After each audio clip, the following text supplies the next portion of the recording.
Hello, and welcome to another episode of the Blue is the New White podcast. Today we have a very, very special guest on the show, an incredible person, teacher, and advocate of the skilled trades, Mr. Ken Midgett, or Coach, as he's often referred to by his students, is a plumbing and heating instructor at Lehigh Career and Technical Institute in Pennsylvania. He's not just any instructor, he is the NAPHCC Plumbing Instructor of the Year for 2019. So very excited to have him on the show. Ken's been working in the trades since he was 15 years old. Started off with a local plumbing company, worked there all the way through his master's, then joined a mechanical company where before long he was heavily involved in management and operations. It was then that his entrepreneurial spirit got the best of him, and he started his own new construction company with very little business acumen, which is the narrative for many, many skilled trade business owners. After being successful with that, he sought a new challenge and started a service and repair company. He also coached kids soccer, and he found his passion there with teaching. So despite lacking a college career or degree of any kind, Ken applied for a teaching position and now shows America's youth the opportunities available in this wonderful career path. He's an advocate of the youth in the trades, women in the trades, and the advancements of the trades in general. And Ken clearly bleeds blue and has used his passion to lead a successful and rewarding life by opening people's eyes to the truth behind the trades. So as always, this show is not monetized. We don't run ads. We rely on people like you to rate and share these episodes and help spread the word about the skilled trades. So if you wouldn't mind, please take a moment to write a review and tell somebody about the show. Thanks so much and enjoy this week's episode. Ken, welcome to the show, man. Glad to have you, or should I say Coach, as I know that you're often referred to as, but I'm really, really excited for you to be here today. And I think that my audience is going to really respect what you have to say. So why don't you go ahead and introduce yourself? First, Josh, thanks so much for having me on. I really feel like it's an honor. So thank you, professionally. I'm been at this a long time. The gray hair doesn't come from teaching. It comes from owning businesses. When I was around 15, there was a small residential shop around the corner from where I lived. And I applied there, and they asked me, do you want to work full-time or part-time? And I didn't even know the difference. I said, I guess full-time. And I kind of just liked it. I was never a person that was from the academic world. And I kind of took to it. And then when I was a junior in high school, I was offered to do, at the time, it was called vocational education. Now it's called career and technical education, and it's also called CTE. So my final journey here, where I'm at as a teacher, is kind of going full circle. And I'm going to fill in the blanks between that. So worked for that particular plumber from 15 years old all the way up to my journeyman's and my master's. And they did residential service and repair and new construction. Left there, I went to a really large mechanical contractor, large, like non-union, well over 300 people working there, and gravitated to the top there very quickly, and became responsible as a working foreman running work. And then I always had the goal to be self-employed from the beginning. So started the first business, and that was primarily new construction. Really didn't, had no business acumen or education at all. I just jumped in and did that for 5 years and was successful at it, but got bored. I have a large appetite when it comes to keeping me motivated and wanting to do things. Highly motivated, big goal setter. So then I started another one. I got out of the new construction business and went and saw a seminar and from a guy named Frank Blau. I saw it in New Jersey. He was from Milwaukee, Wisconsin. And that pretty much connected all the dots that I needed to hear about business. So started the service and repair business, and we did a lot of really cool things besides just normal residential repair. I had a large account that we did everything and anything for them, pretty much: refrigeration, electric, mechanical. And the guy was a wholesale fruit and produce purveyor. And my techs at the time, they couldn't wait to go there because it completely broke out the monotony of doing the residential day in, day out service stuff. But we hooked up some really crazy things, these potato peelers, machines that cut the ends off of string beans. I mean, really kind of really almost like your forte. Not exactly, but for what your company does. But it was a really cool thing to learn, and it certainly expanded my education technically. Coaching soccer was always a really big part of my life, and refereeing soccer. I liked being around kids. I really enjoyed being around young kids because I kind of never grew up anyhow. That was the nemesis, or the foundation that really kind of accelerated my teaching career, because I really learned a lot about body language and communicating with young kids, and just, how to really get with them to get them to understand me and me to understand them, and explain have all the different difficult conversations about respect with a teenager. That's kind of like, you might as well talk to the paint on the wall sometimes. But I kind of got through and was helped me. And then I applied for the job in January of 2008, looking for something different. I was actually got a phone call. I was on vacation with my family at the time, and I applied for the job thinking, I'm never going to get this. I don't have a day of college in my life. How could I ever be a teacher? And, as I went through the interview process, I started to become more and more confident that I would have a shot at this thing. And I got to the second interview. There was 40 some people in the first round that got interviews. It was just crazy. And then it went down to 3, and I made that cutoff to the 3. And then before I got back to my office, because I still had my business at the time, I had a offer in my business email. So I called him up and chatted with him and said, I'm going to do it, and I did. So, and then the other two things that kind of really accelerated things for me as a teacher is I was nationally recognized by 2 national awards. One was the Thomas C. Olivio Award from NAPHCC, which is a company who provides the completion tests for many states across the United States. And they also provide tests for employers, anything from being an airline pilot to a machinist. So it's kind of like a prerequisite test to see if the person has the mechanical aptitude. And then this October, I was recipient of the National Association Plumbing, Heating, Cooling Contractors Plumbing Instructor of the Year. So when that kind of happened, things kind of catapulted with what I'm doing with you right now, and talking to people all the way across the globe. And I've got myself on social media. So that's kind of what it is about me. That's how I got my start, and that's where I'm at now. Wow, that's and those are some really great accolades. I'm even more honored to have you on the show now, knowing that. No, it's really important work that you're doing, and as you know, I'm a big advocate for the skilled trades and educating the youth about the skilled trades. And one of the biggest things, and what I ask everyone is, what's the issue? Why do you think the skilled trades aren't commonly presented as a viable career option to today's youth? Well, I'm in 100% agreement with you, and I use these 3 words. It's the best kept secret. It seems like that's kind of what's going on here. It's this, being in a skilled trade and having numerous opportunities once in that trade to do all different kinds of things. It's like it's a secret, right? So, and I think a lot of it's perception. I read your book. It talks in detail, and it's a great book, by the way. Thank you.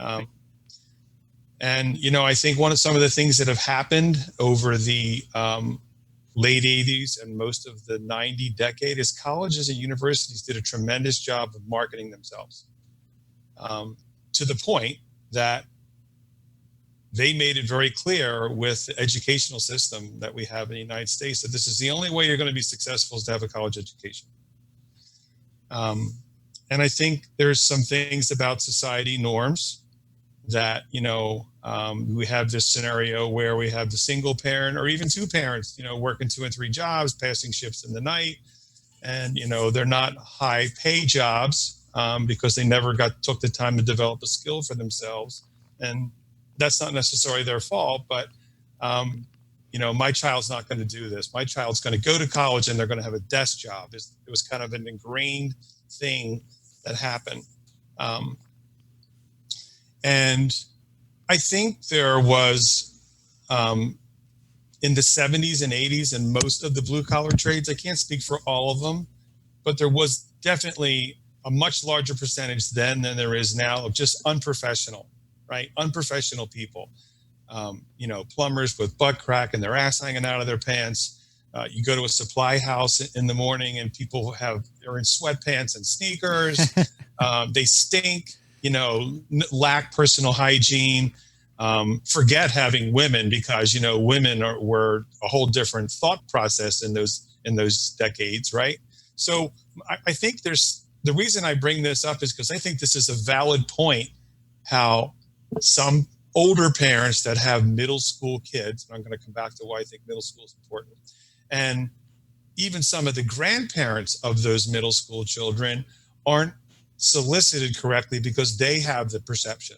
They have the perception of this knuckle dragging, dirty, everything's heavy, male dominated thing. And I'm not putting my child into that because they're going to be an engineer. They're going to be an architect. They're going to do something with their brain. They're not going to work with their hands so they can do that career the rest of their life. They're not going to burn out. They're not going to get bad knees. They're not going to get a bad back. So these are all the things I think that kind of rumble in the background, if you will, of these parents, right? So it's not just the kid, the student that has to be spoken to. The parent is a vital role. I mean, they're really, at the end of the day, any form of education that I use in my classroom gets signed by a parent or a guardian. Anything, that I'm asking permission for. And I think there was a reputation in the trades themselves. I mean, there's the unprofessional aspect of this. And I mean, I came up in a treacherous apprenticeship. I was that 16 and 17-year-old running through a 7-foot deep trench with no shoring and a 5-pound molten ladle of lead in each hand and getting stones thrown at me because I wasn't running fast enough. Right? That's the era that I came from, right? So this is one of the reasons I think my passion gets fueled so much for this, because it's so much different now. Employers want to train you. They want to treat you with respect. And the journeyman that you would work with, no matter what the trade is, I don't care if it's carpentry, tile, your trade, my trade, it doesn't matter. Because of the gap, they've recognized that one of the ways to fix the problem is stop acting like a jerk. Stop putting the hangman on the wall and see how many days it's going to take for the apprentice to last. That's the era that I came from. It was just crazy. So, if you made a mistake, you knew it because something was getting hurled at you. It's just kind of the way it was. So, and I think there's a huge, even right now as we sit here, there is a huge lack of how vast all of the blue collar trades. I've listened to some of your casts and heard you say, and I'm paraphrasing, so forgive me, about throwing a stone, and you can't throw a stone without hitting something that that's such a wonderful statement. It's so accurate and true to say that.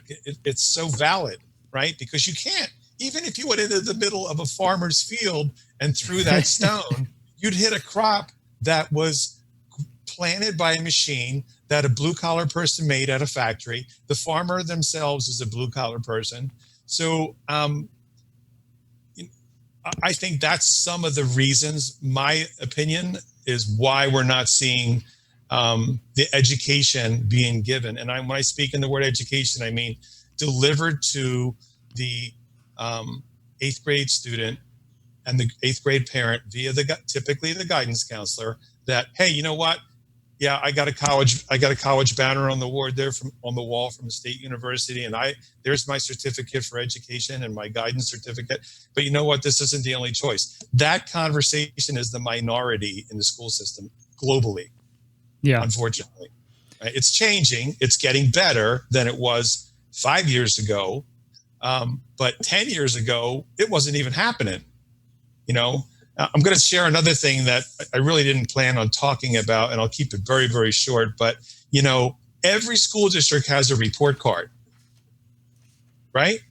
So you've heard with some of your other guests that people were kind of steered in the direction of the academic world and to go to college. Well, you know what? There's more. If you follow the money trail for the school district, their statistics are what brings in the money for the taxes, right? Not the local taxes. I'm talking about the feds. So when we see SAT scores, when we see Keystone scores, all these completion exams, if you will, that happen on every grade level from 6th grade through 11th grade, when the higher those statistics are, which reflects a better report card for the school district. Well, they're not going to send that student that has that 4.0 GPA, they're not going to guide that student to a career and technical school, because they're cutting their nose off to spite themselves, because now they lose that statistic.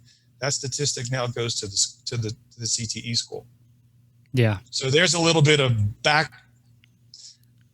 road politics, if you will, without using the word politics too much, but that's kind of what happens there. No, and I don't disagree with you. It's and that's something that I've seen and something that I've learned, through the podcast and talking to people. And I talk to a lot of educators and counselors and things like that off camera, just to pick their brain and understand, a little bit more about their mindset. And I think part of it is exactly what you said. It's a generational thing.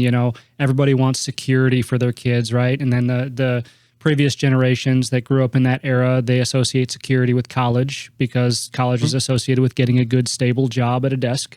The majority, anyway. And so it doesn't come from a bad place. It just comes from, an uneducated place, And I think that I even say that in my book, that I had to walk a very fine line, because yes, I want to reach students. I want to talk to kids. I want to be able to influence them myself, but I'm not so naive to think that, I don't also have to speak intelligently and provide facts, so I can also convince their parents and teachers that this is a viable path as well. Oh yeah, your book definitely cleans house with it, because the whole book is done as a white paper. Yeah. I mean, it's a readable book. You don't have to be a collegiate person academically to read it and understand it, but you validate all the data with what you say. Yeah, at least I try, and I think you did. And you did a good job. Thank you. And the part of it, right, that blows my mind is that we're talking about two sides of the same coin. If you ask me, there's nothing more secure than a career in the skilled trades. Even through this whole COVID thing that is going on right now, I mean, it was very evident what classified as an essential service, and I know that a lot of even service companies and things like that had to do layoffs, but not nearly what other sectors had to do. And it's so it's frustrating, I think, sometimes, because you just want to shake somebody and say, we're talking about the same thing. We want security for our children. We want success for our children, and this is another way to do it. It just needs to be talked about. Yep. I agree. It's, I'm going to go into this a little more in depth here, but some of my kids that were on co-op, cooperative education, they were, when the school shut down, they went to work full time. Parental permission provided, but and it wasn't necessarily supported by the school, but the school can't stop the parent, right? So that's kind of how that shook out. But you're right, even during COVID, they were working. Yeah. So let me ask you then, what are you doing to change this? And before you answer that, I know that my book in particular focuses on high school students, but as I go through this journey, I talk to more and more people. You're not the only one that has said to me, it's smart to start sooner, in middle school. So, what are you doing both for high school students and middle school students to help, validate this career path? Okay. Well, I'll tell you what, I'm going to answer this in like 2 answers. Is that okay? Sure. I'm going to talk about what I do at the high school level, and then I'll talk about what I think we should be doing for a target audience. Is that okay? Yeah, perfect. Okay. So my program at Lehigh Career Technical Institute it's a multi-grade, multi-level program. I'm very fortunate to have 6 women. It's now down to 5 because one of the rock stars just graduated. I also teach the level 2 adult apprentices. The Allentown Master Plumbers Association is the local association in the area, and they run a full-fledged 4-year program for evening courses. So I teach the level 2s, and that's kind of weird because my alumni are back in the same classroom as adults. So that's kind of weird, but and some of the things I do in my classroom that I think kind of might differentiates me from some other situations is there's very, very high expectations. So, one of the questions I ask to my students very frequently is, would you hire yourself and why? If you had a business, would you hire yourself just as you are, just with the way your appearance is, and why? So that's a question I ask them, and you'd be surprised some of the answers you get. Just about every program at the school has a uniform policy. Mine's just a tiny notch above, in that they actually wear dress shirts while they're working in the lab. And it's if you were to come into my lab during the day, you're not going to see anybody sitting around. There's no lounge lizards. Everybody's held accountable, and everyone is working all the time. It's game time from the time you put that uniform on till it's time for you to get changed to go on to your next part of your day. You're working. Now, some of your work may be at a computer because maybe you're doing some kind of virtual learning there, and then you're going to go apply it out in the lab.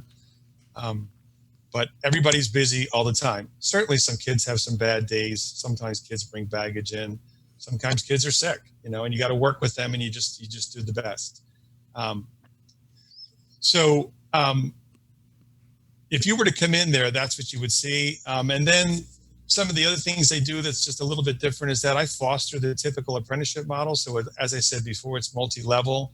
So the levels 2, 3, and 4 will treat the level 1 as if they were an apprentice and they are the journeyman. So they're doing the teaching, which reinforces everything that I've taught them to do from a repetition perspective, and that helps hone and master their skills.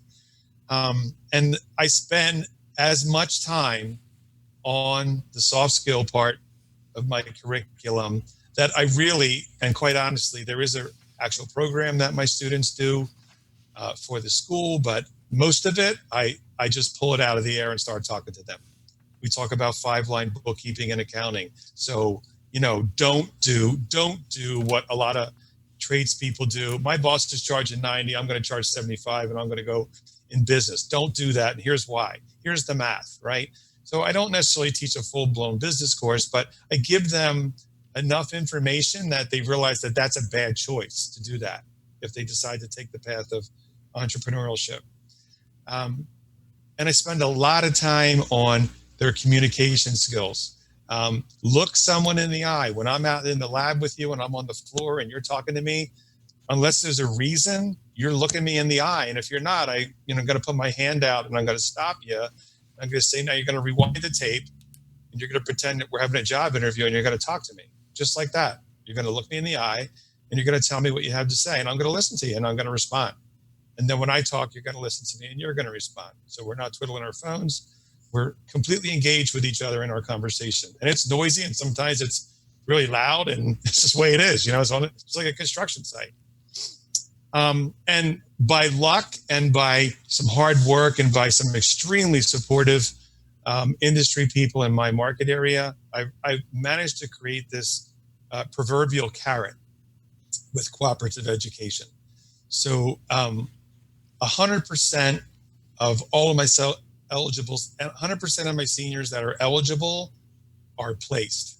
So if a student decides to not do well enough to be placed on cooperative education, then they're in the lab with me up to the time they graduate.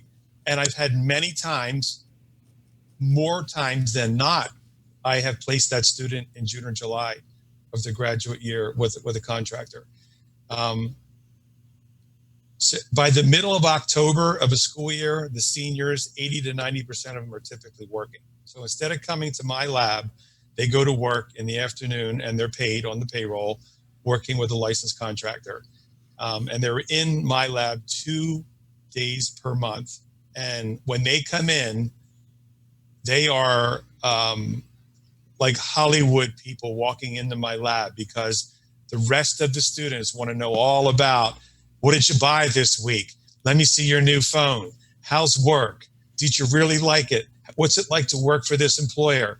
These conversations are going on, and I'm not queuing in really on any of them, but I'm walking by and overhearing these conversations. So this kind of creates this spark, if you will, for the underclassmen to automatically want to be this person.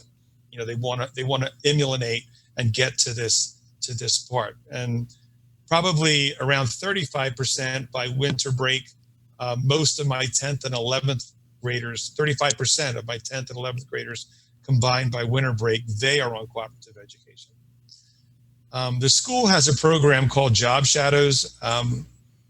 It's ran through our adult ed office. I do roughly around 120 to 180 of those a year. It varies, how that works. And what that means is a student, instead of coming to my class that day, they go to your shop as an example, and you say, well, what do you want to do? And you want to hang out in the office, or do you want to go in the field? They're always going to tell you they want to go in the field, and they go and they shadow that tech for the day, right? So they get an idea, what's it like to be in this truck? What's it like to go from job to job? What's the difficulty about parking the truck in the driveway, parking it in the street, looking at all the parts and how they're stocked and they're inventoried. They get this whole experience of what it's like to be out there.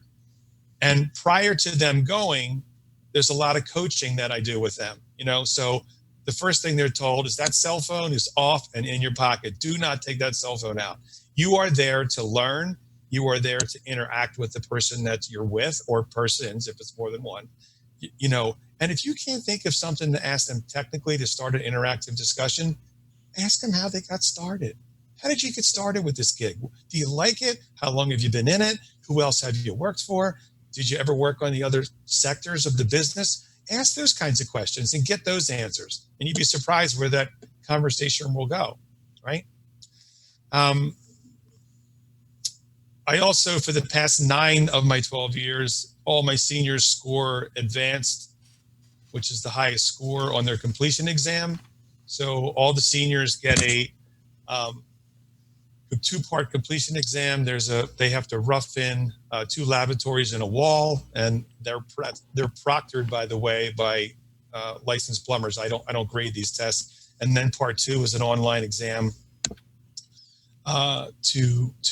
and then they're averaged together, and then they come up with a number of what they score at. And there's advanced, competent, and below basic. So my students have always hit the advanced target. So they're doing really well. And this whole thing is a big deal within the program. It's educational value, hard work out value, achieving goal value. There's a lot that goes on behind the scenes, and everybody's part of this. The underclassmen are part of practicing. So it's kind of just. The last thing I could say that I feel proud about with my program is it typically fills every year with a wait list through the middle of the 2nd semester. So I'm capped at 50 students. The guidance office works with me. I typically run between 55 and 57 because I have such a large portion of my PM students that are on cooperative education that opens up these chairs for more students to come in the PM session. So I typically carry between 55 to 57. It kind of dwindles down by the end of the year because kids move, kids don't make it, they fail. It happens. I can't make everyone a rock star. And then, what's the target audience? Who should we be looking for? And, how do we get them into programs like mine and into schools like mine to learn all kinds of different things? I mean, there's the school that I teach at. I'm very blessed in that it's huge. It can handle 5,000 students. It usually hovers around 3,000. There's several different kinds of programs, and it's great that we have this group of kids. The question is, how do we get more? And how do we get more of the better kids that are really serious? They come with a mindset. They have a little more knowledge of knowing what their career looks like. Instead of thinking, well, I don't know, I just want to be in construction. Well, that's a big field, right? You want to be a welder? Do you want to be a plumber? Do you want to be an HVAC? Do you want to be an electric? So there's a lot of variables there. So I think the 8th grade student is the premium target. And the reason for that is because that's the same exact grade 99% of the time that guidance counselors are meeting with those 8th grade students and steering them in one direction or the other. So, having things in place for that student to look at and make good decisions and brochures or whatever to take home to share with mom, dad, or guardian to make good decisions is step one, right? Because if the student makes the choice for academia and goes to college, we're done. That's a slam dunk. The likelihood of us seeing that student is very low. But if a student is given all of the information in that meeting with their 8th grade guidance counselor, I think we have a better option, right, for getting people. The next thing that I think about is, whose job is it? Is it me and your job, Josh? Are we going to be running down, blue is the new white? I'm going to carry the white flag. You're going to carry the blue, and we're going to fly across the country. And stop the bitching. Nothing's going to get fixed by complaining about the gap. Yeah. And this gap, by the way, I don't know if you know Mike Maybury. We've had lots of talks with him. This didn't just start. It's just become important now. Yeah. This gap goes back when I had my company, second company in the 90s, and even the first company in the 80s. There was a gap then. You had to really spend a lot of time refining and finding out who was going to work for you, because chances are you're going to not get what you really wanted because people weren't there. So, whose job is it? Well, I think it's the trade association's job. Every trade association that's involved in blue collar, they should be involved, period, right? Manufacturers have a role of whatever it is in anything, and their role can simply be the fiscal one, because it takes money to make the wheel turn, right? Instead of spending money on co-op advertising, let's spend money on co-op advertising to get 8th grade students into current technical education schools and getting them going in the right path. I don't know what that looks like. I don't have the architecture for that, but I don't know how well, speaking as a business owner, former business owner, co-op advertising really never did anything to make my phone ring. Did it do something from a marketing perspective? Probably. So I think we need to be doing stuff like job fairs at open houses at the middle schools, right? And you and I are taxpayers. So for the school to the superintendent of the school saying, well, we don't do that here, we got to ask why. Why aren't you doing it here? Because this is a need, and we need to get this need filled. And this is one way, is to be able to get a clear communication through your guidance office to these 8th grade students during the decision-making process of, which direction is this child going to go? I think we need to find out what is an 8th grade student's currency? What do they really want? That's a study that we need to know. We need to know what it takes. I'm going to give you an example. There was a consultant that came to our school, and he shared a story about this 8th grade girl. And this 8th grade girl wanted to travel the world. And this is a true story, by the way. And one of the ways that she found out that she could travel the world on cruise ships is if she got her electrician's license and went and got employed as an electrician on cruise ships, and she literally traveled the world. So, you know, the girl really didn't want to be an electrician. She wanted to travel the world. This was just a ticket to get punched, to be able to do that in an economical fashion, and it worked, right? So there's got to be more ways like that little story to attract the 8th grader. I think we need to have the right people at a job shadow, I'm sorry, I lost my train of thought. At these job fairs, at the middle schools, when there's open house night in the beginning of the year, that's when you're going to get the maximum bang for your buck, because most parents and guardians are coming into the school at that time.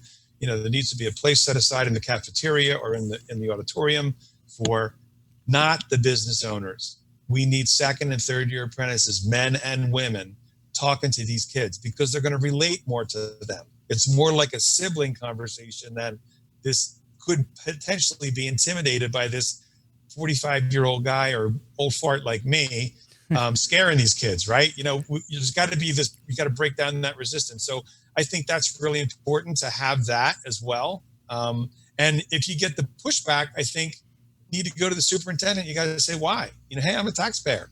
This is something I am a stakeholder of this school district, right? I own a business. I own a HVAC business. I own a tile business. I own a masonry business. I'm a stakeholder, and we need bodies. The colleges don't need bodies.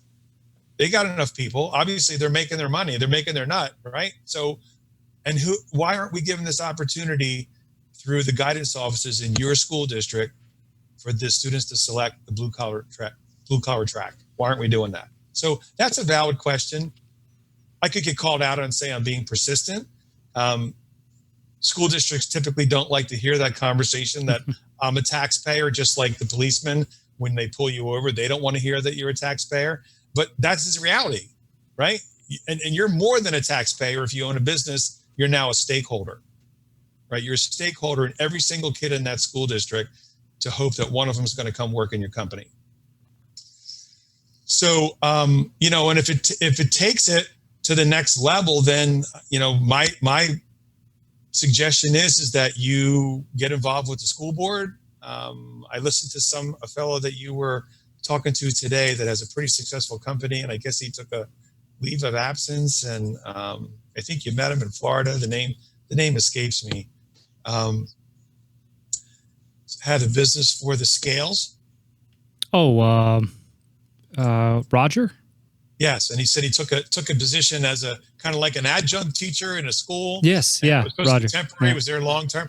Okay, well, you know, there you go. I mean, he got into that, and he shared with you that he saw that whole side of it, right? Yeah. So there has to be some common ground here to really get this to happen with the guidance offices. That's right there.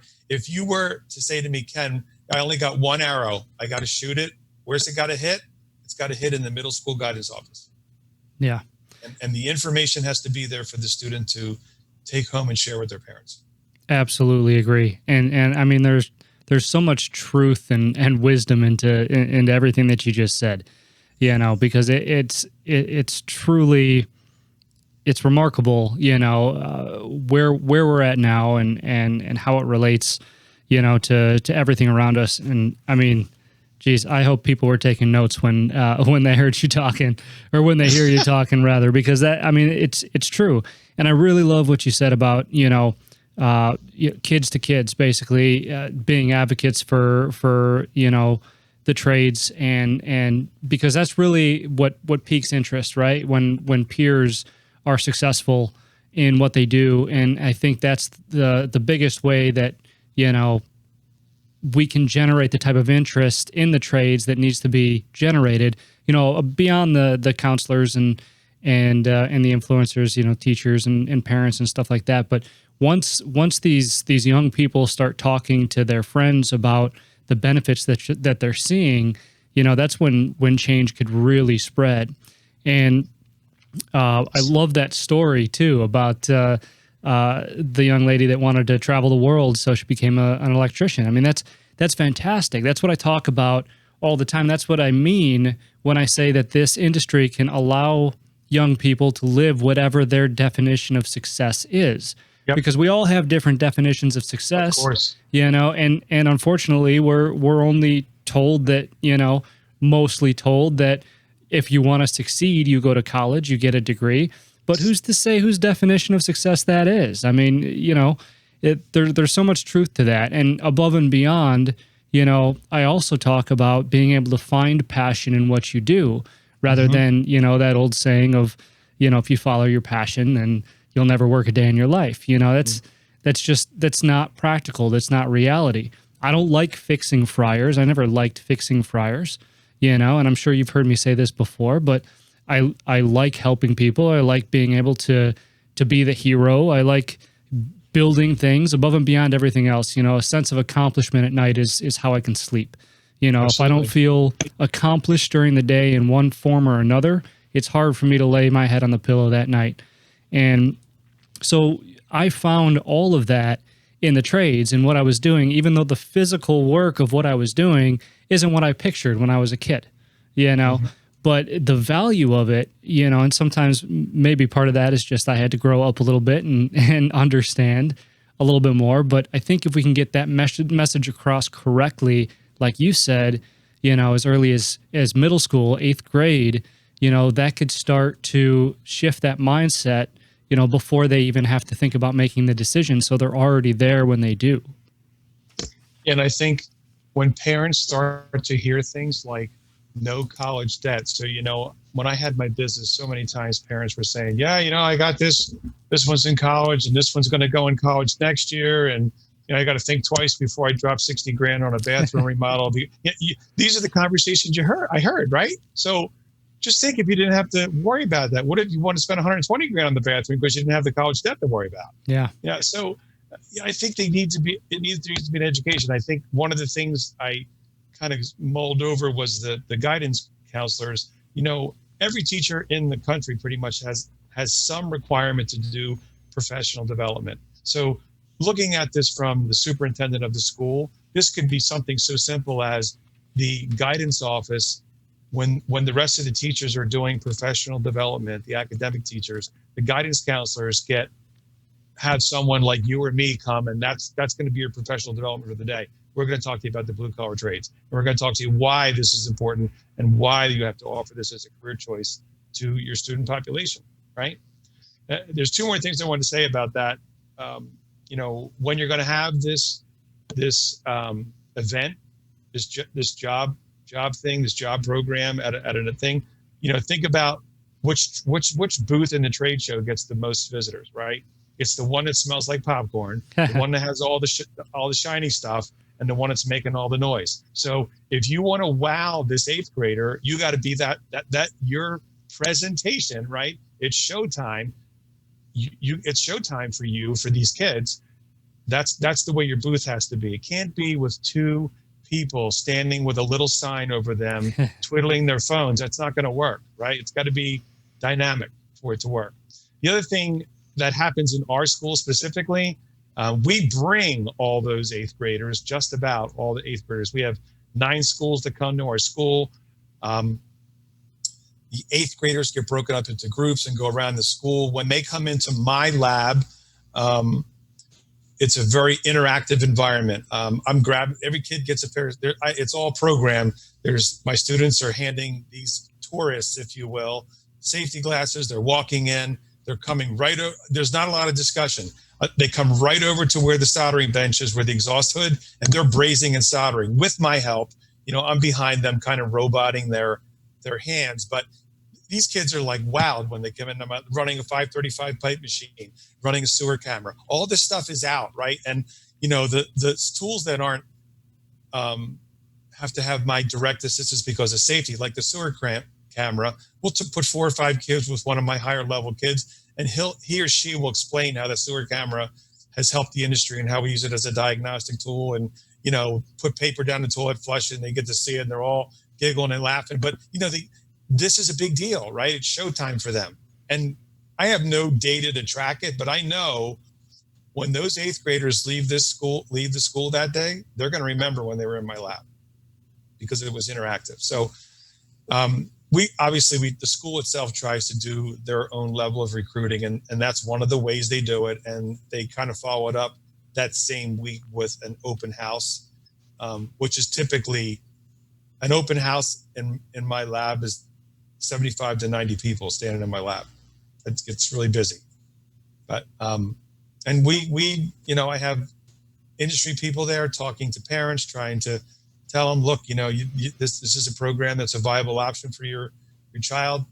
We know this teacher, he's gonna do the right thing with your kid, going to help them be successful. So from a recruiting perspective, that's what I have to offer. Oh, that's fantastic. That's really fantastic. And I want to get a little bit deeper into, something that you said. You say young men and women, and you mentioned a young lady that just recently graduated from your class. And so I want to talk a little bit about, women in the trades and what it means and what, kind of perceptions may revolve around that and how we can, support it. Okay. Well, again, this is even a deeper best kept secret. Remember my 3 words before? This goes to the whole nother level of best kept secret is not grooming and getting women to come in the industry.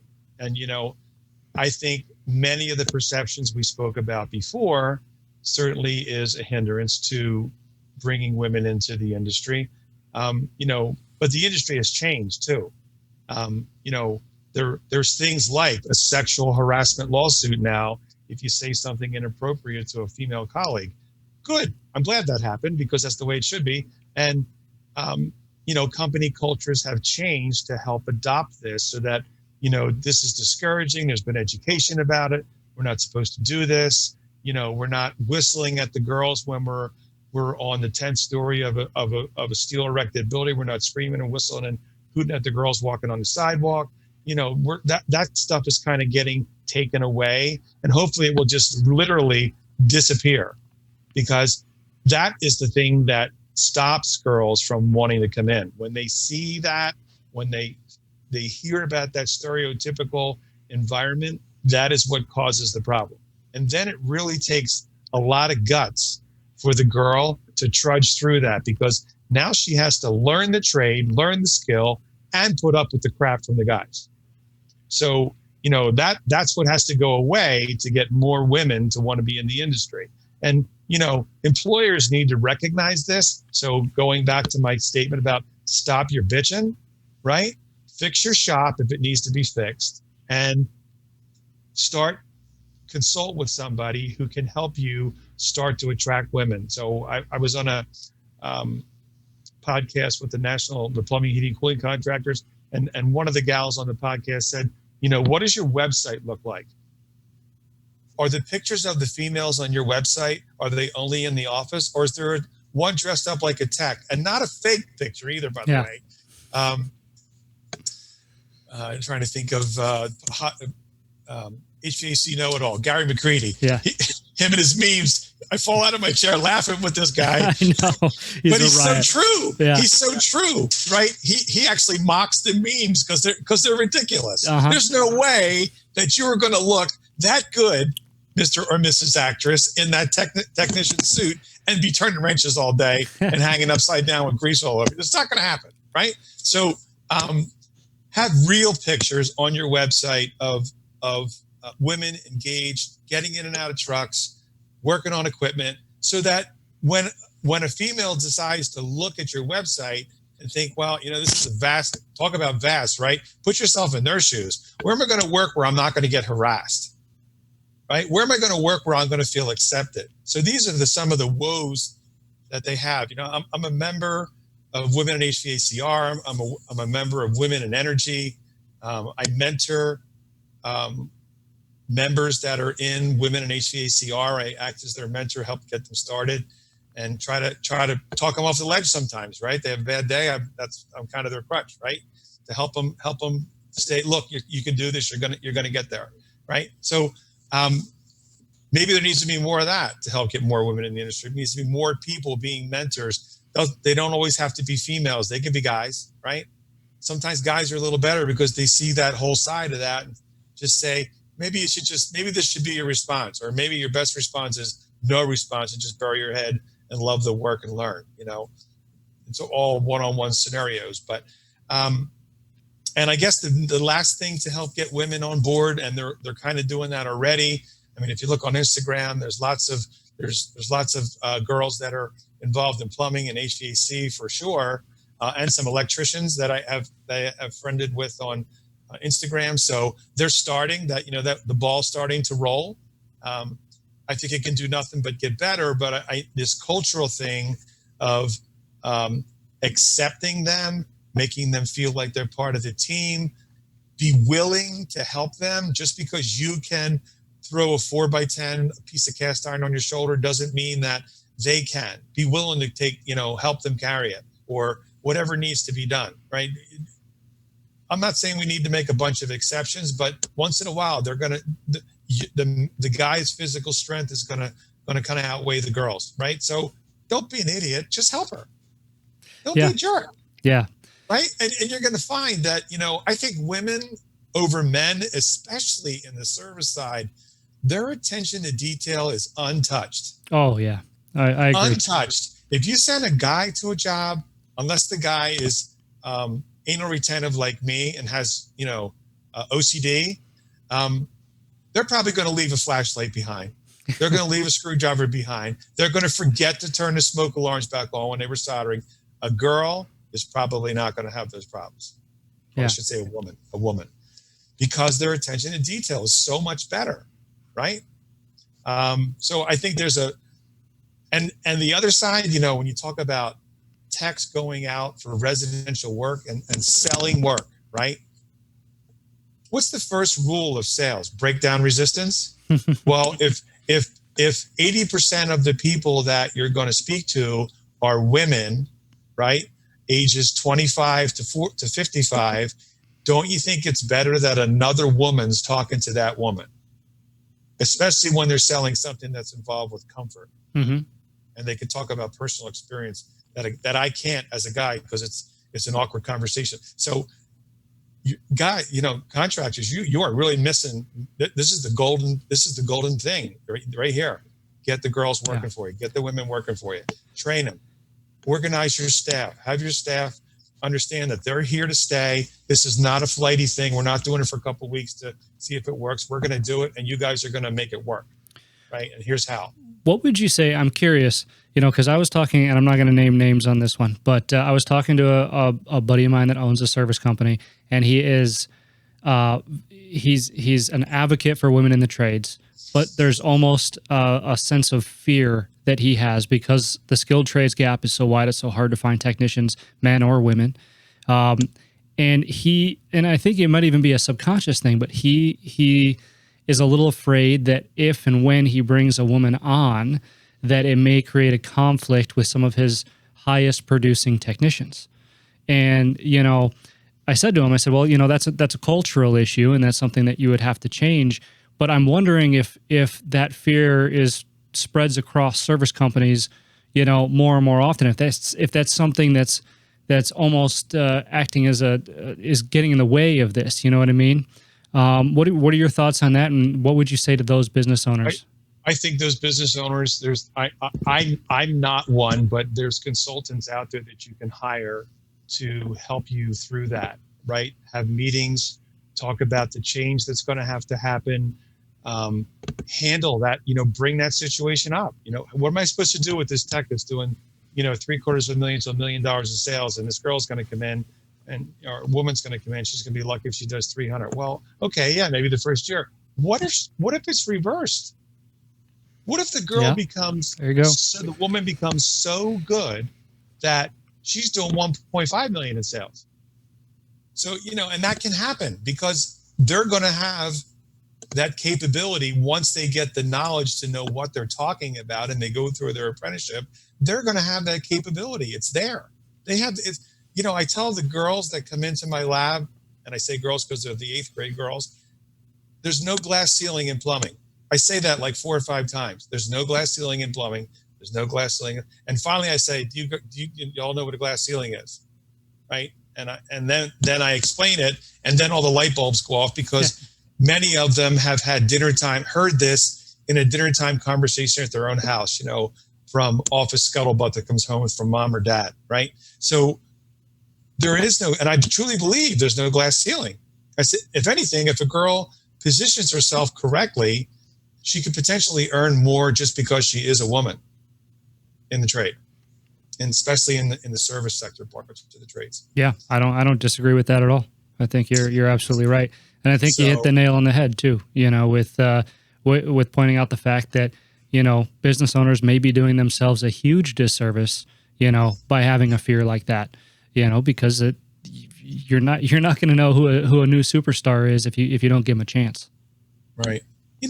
Hey, Josh, change isn't easy, right? No. I can put my business owner's hat on and think, oh my God, what am I going to do about the sexual harassment lawsuits and guys and girl, relationships, all that. You got to clarify all this before you get into it. You don't just jump into it and start hiring women if you don't have women already there. Yep. Right.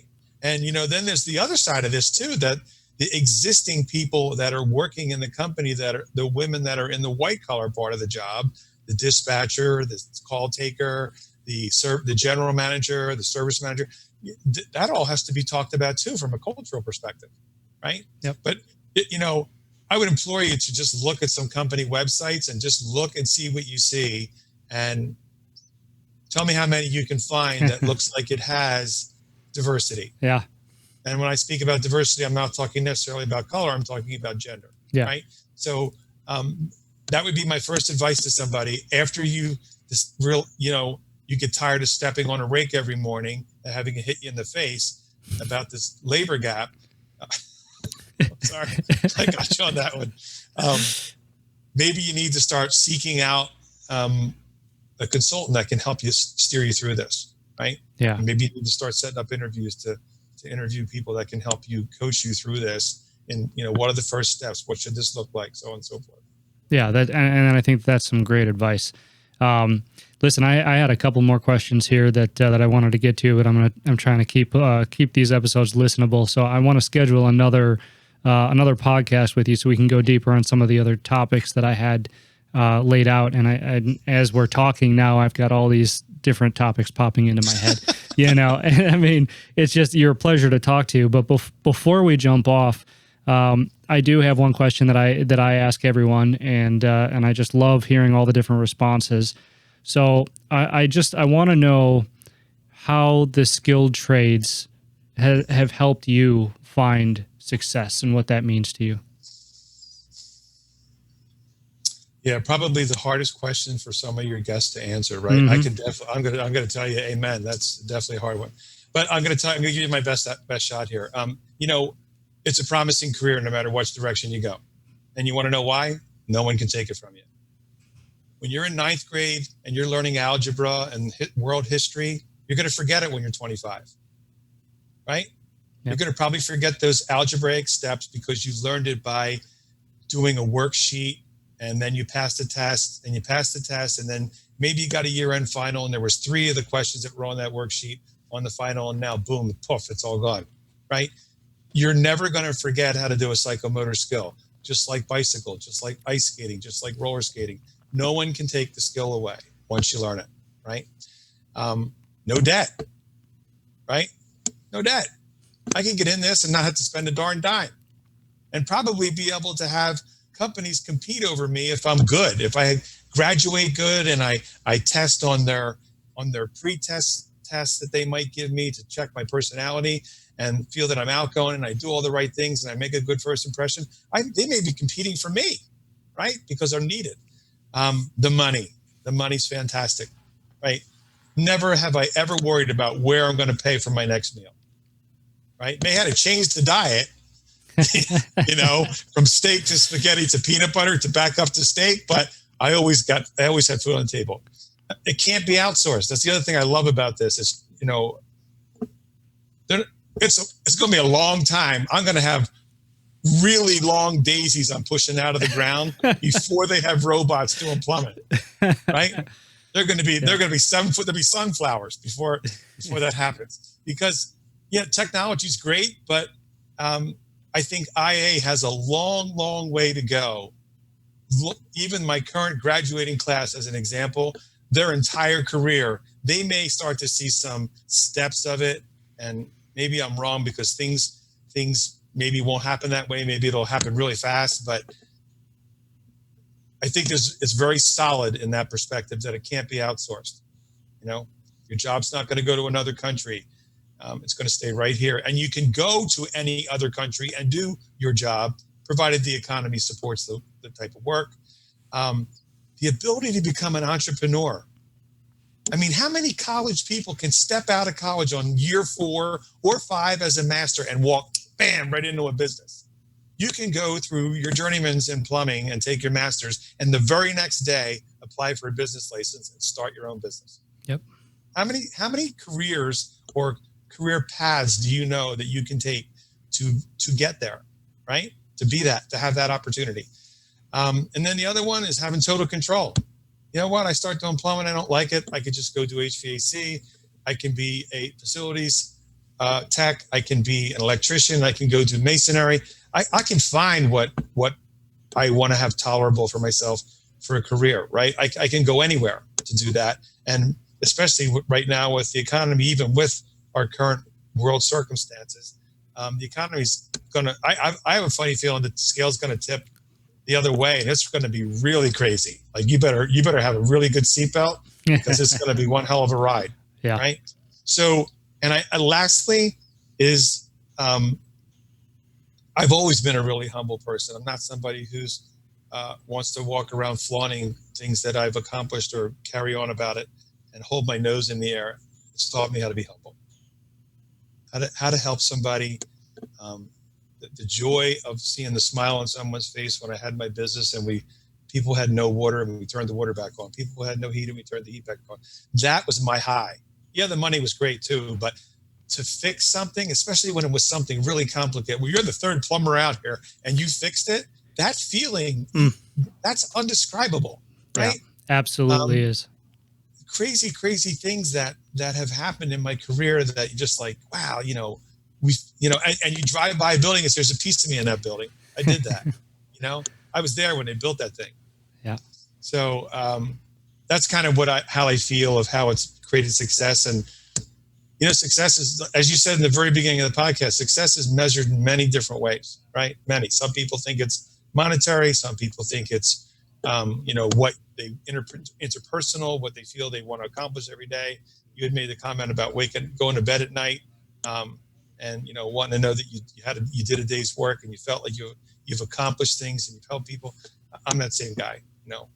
By the way, on another note, you had another guest on that talked about not sleeping and waking up and wives having hair all over the shower. Bobby. Yeah. Yes.